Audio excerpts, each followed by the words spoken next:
Professor Sundar Raman, the distinguished panelist and the participants. Actually, it is my pleasure to be speaking to you on this issue.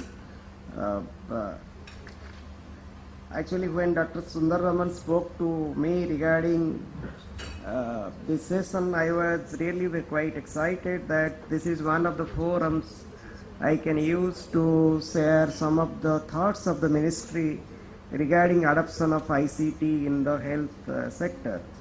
So thank you, Dr. Sundar Raman, and thank you, eHealth, for inviting me for this session. Though the specific, basically, purpose of this session is to speak about agile and open IT systems in healthcare sector, but before that I would just present you a very macro picture on what in the ministry we are really considering or contemplating as far as e-health is concerned. Let me also tell you a fact that some of the states like Gujarat, Tamil Nadu are really at a very advanced stage of IT adoption in various areas, including the state of Rajasthan also, because the mission director of Rajasthan is here, and one of the things they have done that is online payment of ASA, that article appears on the magazine, Health magazine, the current issue that is on our tables. The issue is that we have so many systems which are national level systems like the MCTS, Mother and Child Tracking System, the HMIS, the Health Management Information System, then we have the old workhorse, that is the IDSP, Integrated Disease Surveillance Program, and then we have so many other systems. But the problem is that these systems are working in silos, and these systems are not interoperable. And then retrieval of information, exchange of information between two systems, that is becoming really very difficult and very challenging. And in fact, that is a challenge, and these issues have been very appropriately articulated in the national health policy that Dr. Sundar Raman basically referred to. If in the national health policy, on which the suggestions of the public were solicited for little more than 2 months. In fact, I think 10th of March was the last date. We solicited the suggestions from 1st of January till 10th of March, and we also hosted a discussion on MyGov platform. Basically talks about health informatics as a very important pillar of the healthcare system. And we recognize that with a good health information system, we can really improve the quality of healthcare, we can ensure the continuum of care, and we can also basically help our clinicians to make better treatment decisions. Another issue is relating the privacy and confidentiality of the patient's health records or the electronic health records, whatever we may call it, or the electronic health records. In fact, we are basically of the view that we need a special legislation in this regard. In fact, one of the persons on the first table, Dr. Bedi, I think when you really speak to him over the lunch break, he is closely associated with us in this regard, and he will be able to share some of the things that we have been discussing about.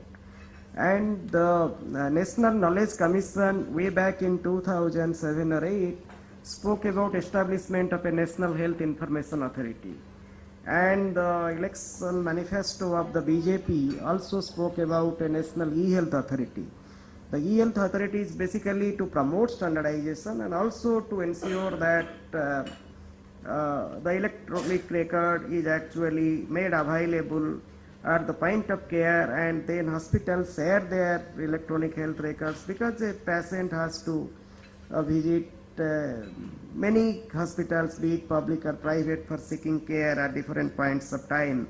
So the concept note on establishment of NEHA, National E-Health Authority, what its role would be, how it will work, it will be put up in the ministry's website soon. In fact, maybe in 1 or 2 days, or maybe by next week, because we have already given the formal approval for seeking the public comments on that, and we will also be hosting a discussion on that in the MindGov platform. So I would request all of you to please share your ideas on this subject.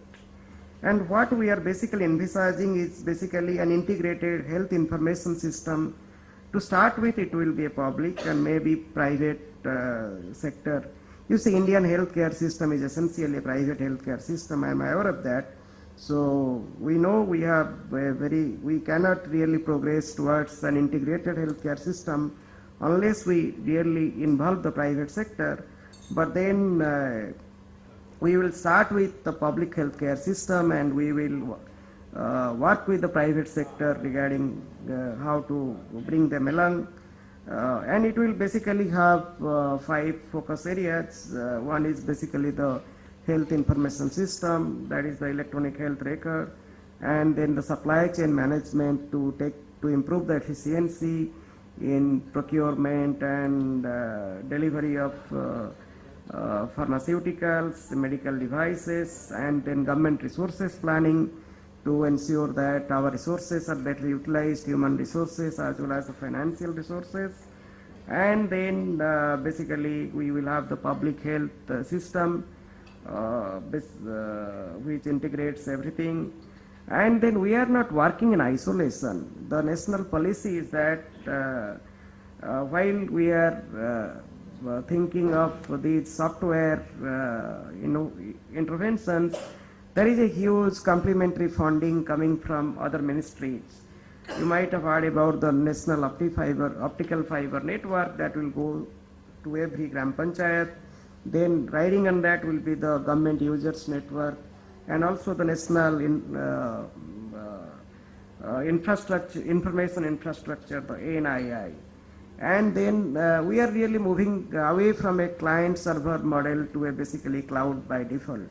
So whatever kind of applications will be promoted, funded by the ministry or the states, we are advising the states to go to shift towards the cloud-based solution, not really the client and server solutions. And then unique ID, the UID basically, you see now, I have my personal experience when I suppose went for my annual health checkup in a hospital in Bhubaneswar. I had a patient ID, and then when I came to the branch of the same hospital in Delhi, I have another patient ID. A very great corporate hospital, but even they don't have systems. Their Bhubaneswar hospital doesn't really speak to the Delhi hospital. So this is the kind of fragmentation I am talking about. And then as far as this session's topic is concerned, we will be really promoting open source and open standards to the extent possible. Let me tell you why I am telling it very consciously. Because recently we became a member of the International Health Terminology Standards Development Organization, and our EHR standards, which were notified in 2013 September, it also talks of some standards like SNOMED CT, which are not really open source standards. So where to the extent it is available, we will be using open source standards but open standards and open source software. But then at some point of time we may need to use proprietary software. And then as far as the development is concerned, I think one of the panelists who have worked with the JSS in Chhattisgarh will be talking about their experience. And to basically borrow a sentence from our former health secretary, Mr. K. Desi Raju, he in fact, when we were basically consulting the states on the health mission mode project, he told a very nice thing, and that's why I am borrowing exactly what he told. He told that India has the capability to develop great IT systems, but then do the users, that is the doctors, the nurse practitioners, will they find it useful? Will they feel that these IT systems are going to reduce their workload? Will they feel that these IT systems are not intimidating them, rather enabling them to perform their job better? That is basically an agile IT system. Basically, so I think that is how I understand it. Basically, the user should be at the core of development. The user means be it the patient, be it the provider, they should actually be at the core of development. We cannot really design a system which does not take into account the requirement of the users. So I think I would like to conclude by saying that the ministry's vision is basically an health informatics system which is based on OSS, open source software, then open standards, then open systems interfaces like open APIs, and open development processes, that is the agility. So with this I would like to conclude, and I would like to thank again, and please give us suggestions regarding the NEHA through the MyGov platform as well as through the web. You can write to us, and as I told, we'll be hosting that, we'll be basically posting that concept note on NEHA in the public domain soon. Thank you.